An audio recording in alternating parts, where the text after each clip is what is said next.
Hello my dear student, welcome to excellent study center educational channel. तो student, जैसा कि graph पे आपको समझ में आ गया होगा कि आज हम लोग लाइन एंड एंगल्स का जो पार्ट 2 तक पढ़ चुके हैं और आज हमें पार्ट 3 को पढ़ना है। तो बैक क्लास में मैंने आपको एडजेसेंट एंगल तक पढ़ाया था, यानी कि आसन्न कोण तक, और आज हमें इसके जस्ट आगे के पार्ट्स को देखना है। यानी first topic is a linear pair. Okay, जैसा कि यहाँ पे आपको दिख रहा है लीनियर पेयर। तो लीनियर पेयर है क्या? पहले तो मैं ये बता दूं कि ये जो वीडियोस है वो आपको सीबीएसई एंड बिहार बोर्ड यानी हिंदी मीडियम और इंग्लिश मीडियम दोनों के लिए वेरी करेगा, दोनों के लिए कैपेबल होगा, दोनों के लिए योग्य होगा, यानी दोनों इससे आसानी के साथ अपनी अपनी तैयारी कर सकते हैं। तो लीनियर पेयर को हिंदी में कहेंगे स्टूडेंट रैखिक युग्म। तो what do you mean of रैखिक युग्म? रैखिक युग्म यानी कि लीनियर पेयर है क्या?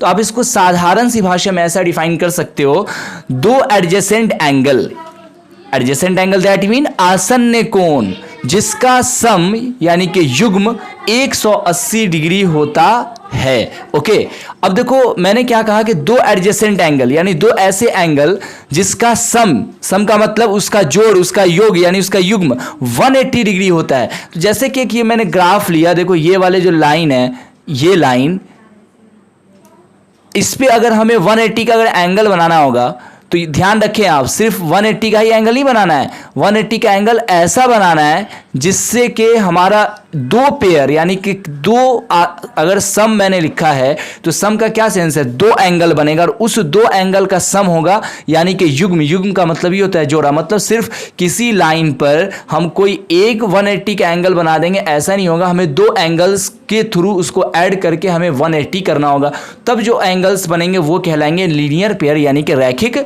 युग्म। जैसा कि इस फिगर में स्टूडेंट्स, और एक और मैं आपको हिंट दे दूं कि कभी भी जो लीनियर पेयर होता है वो आपको स्ट्रेट लाइन पर बनता है। तो स्ट्रेट लाइन मैंने यहाँ ले लिया, इस पर मैंने एक रेस कुछ ऐसे लिया। अब ये जो रेखा है यानी जो लाइन है, ये लाइन आपको लगभग 80 डिग्री पर है और ये जो अपोजिट साइड है इसको हम मान लेते हैं 100 डिग्री। तो इज इक्वल टू कितना हो जाएगा, 180 हो जाएगा। अब जैसा कि मैंने अभी आपको मैंने बताया कि जो लीनियर पेयर है वो स्ट्रेट लाइन पर बनता है। अक्सर लोगों को लगता है कि यार सिर्फ ऐसे वाले जो लाइन है ना, इस पे ही सिर्फ ये लीनियर पेयर बनेगा, अगर मैं करूँ तो इस पर नहीं होगा। अक्सर लोग ऐसा सोचते हैं। जैसा कि यहाँ देखो मैंने ये वाले जो लाइन लिया है, ये लाइन, तो ये लाइन पर क्या लीनियर पेयर बन पाएगा या नहीं बन पाएगा?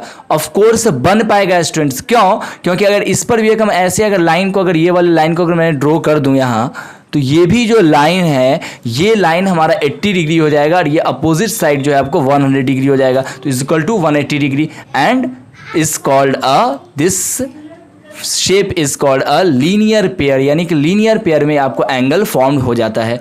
अब यहाँ पे एक और चीज़ ध्यान रखो, एग्जाम में होता क्या है स्टूडेंट्स कि एग्जाम में आपको इसी तरह का फिगर दे देगा और एक आपको एंगल दे देगा और इस एंगल को कहेगा कि निकालो व्हाट, ओके, ये एंगल क्या है।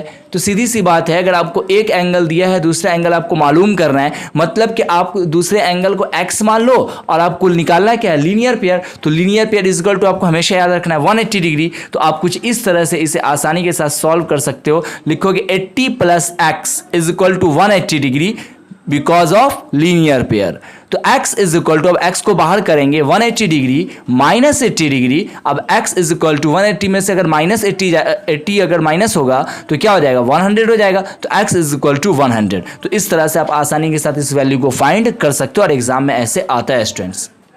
अब देखो मैंने जो लीनियर पेयर के बारे में जितनी सारी बातें आपको बताई, इसको आप कुछ डिफाइन कुछ ऐसे कर सकते हो, a pair of adjacent angle whose some is a straight angle that is a 180 is called a linear pair, यानी आसन्न कोणों के युग्म। आसन्न कोण का मतलब क्या होगा, जल्दी मैंने यहां बताया था आपको, एडजेसेंट एंगल। ओके, तो आसन्न कोण यानी कि एडजेसेंट एंगल के युग्म यानी पेयर को रैखिक युग्म कहते हैं। अथवा दूसरे शब्दों में आप ऐसे भी कह सकते हो कि जब आसन्न कोण का योग 180 डिग्री हो तब उसे हम रैखिक युग्म कहते हैं। बिल्कुल आसान है, फिर से देख लो, आसन्न कोणों के युग्म को रैखिक युग्म कहते हैं, या फिर जब आसन्न कोणों का योग 180 डिग्री होता है, जैसा कि यहां पे आपने देखा 180 डिग्री, तो वो कहलाएगा क्या, रैखिक युग्म यानी कि लीनियर पेयर। ओके, अब देखो लीनियर पेयर जो होता है ना स्टूडेंट्स, वो आपको हमेशा एडजेसेंट एंगल पर होता है, यानी आप कह सकते हो कि linear pair of angle is always adjacent. वो जरूरी है कि लीनियर पेयर में कम से कम हमारे पास दो एंगल्स हो, यानी कि वो एडजेसेंट में हो। एडजेसेंट का मतलब कि ऐड होके। तो लीनियर पेयर कभी भी सिंगल नहीं होता, दो एंगल्स को मिला के एंगल्स को फॉर्म होते हैं। ओके, तो अब देखो स्टूडेंट्स, यहां पे अगर आपसे कभी ये पूछा जाए कि बेटा ये बताओ कि लीनियर पेयर क्या है, तो साधारण सी भाषा में आपको अगर कुछ ही याद नहीं है, जितना चीजें मैंने आपको बताई, तो कम से कम इतना बोल देना कि दो एडजेसेंट एंगल जिसका सम 180 होता है, तो आपका काम आसानी से चल जाएगा। और आप ये इसमें जरूर याद रखें कि लीनियर पेयर हमेशा स्ट्रेट लाइन पर बनता है। That's all. अगर इतना भी आपको याद रहेगा तो काम आपका चल जाएगा। अब सेकेंड हम बात करते हैं वर्टिकली अपोजिट एंगल। इसको हिंदी में स्टूडेंट्स कहेंगे ऊर्ध्वाधर सम्मुख कोण। अब ये ऊर्ध्वाधर सम्मुख कोण है क्या? जो साधारण सा, इसे भी आप ऐसे कह सकते हो बोलचाल की भाषा में, कि जब दो लाइन एक दूसरे को इंटरसेक्ट करती है तब वहां अपोजिट एंगल फॉर्म्ड होते हैं। देखो नाम से ही क्लियर है, ऊर्ध्वाधर सम्मुख कोण मतलब वर्टिकल सेक्शन के through, vertically opposite angle, vertical section के थ्रू जो एंगल्स फॉर्म्ड होते हैं उसे हम वर्टिकली अपोजिट एंगल कहते हैं।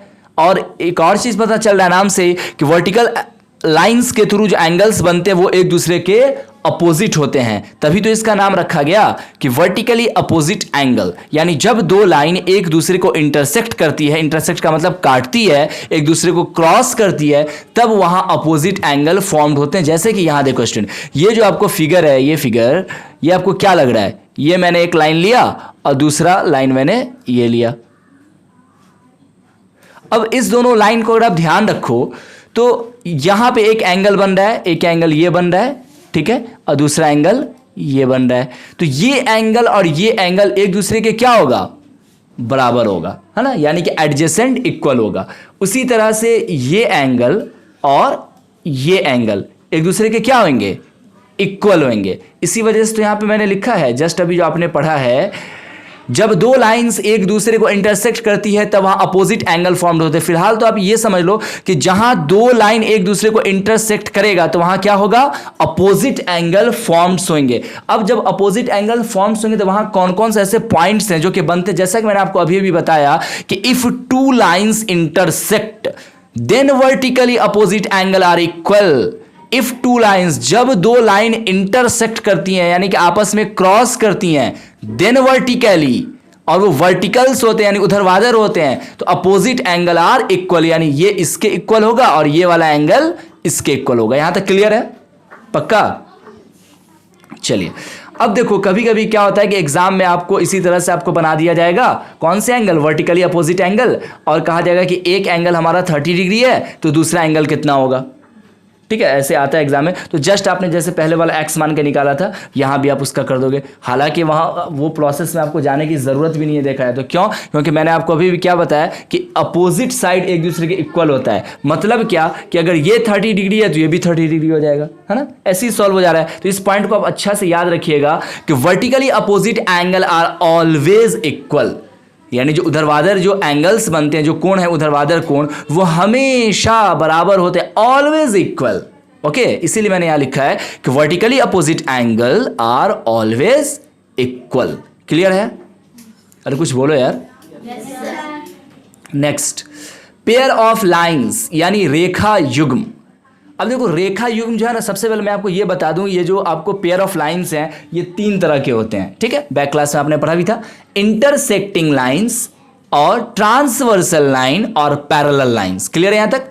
तो इंटरसेक्टिंग लाइंस को हिंदी में कहोगे प्रतिछेदी रेखाएं, ओके, और ट्रांसवर्सल लाइन यानी कि तिर्यक छेदी रेखा, और पैरेलल लाइन वेरी सिंपल समांतर रेखा। जैसे कि आपको एक बार मैंने पढ़ाया था लाइन और एंगल्स के बारे में, और यूट्यूब पे वो भी अपलोड है, जहाँ पे मैंने आपको बताया कि पैरेलल लाइन का, रेल की पटरी का मैंने एग्जांपल दिया था, तो वो आपको समांतर रेखा यानी कि पैरेलल लाइंस में आ जाती हैं। अब एक एक करके स्टूडेंट आइए देखते हैं कि इंटरसेक्टिंग लाइन क्या है, ट्रांसवर्सल क्या है, इसी तरह से पैरेलल के बारे में। तो सबसे पहले मैं बात कर लेता इंटरसेक्टिंग लाइन की। तो इंटरसेक्टिंग लाइन को साधारण शब्दों में अगर डिफाइन किया जाए तो intersecting line actually intersecting word जो आया है वो इंटरसेक्शन से आया है। ठीक है, मैं अक्सर बोलता हूं कि नाम से ही चीजें क्लियर हो जाती हैं कि उसमें क्या पढ़ने वाले हैं। तो इंटरसेक्टिंग लाइन ये इंटरसेक्शन वर्ड से आया है, और that intersection mean line and planes, यानी इंटरसेक्शन का सेंस ही होता है कि उसमें लाइन होगा,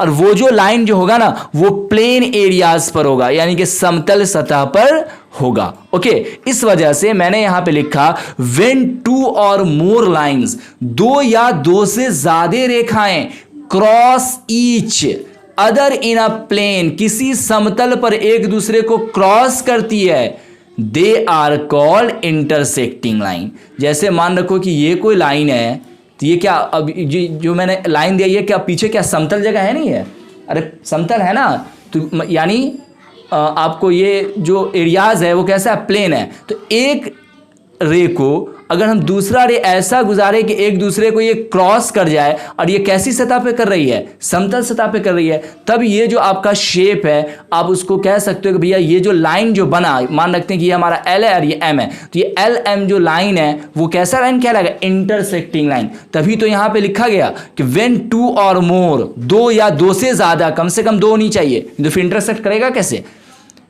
cross each other in a plane they are called intersecting. अगर अभी भी समझ में नहीं आया तो आप यहां भी देख सकते हो, किसी समतल सतह पर दो या दो से अधिक रेखाएं एक दूसरे को काटती हो तो वे रेखाएं प्रतिच्छेदी रेखा यानी इंटरसेक्टिंग लाइन कहलाती है। That's all.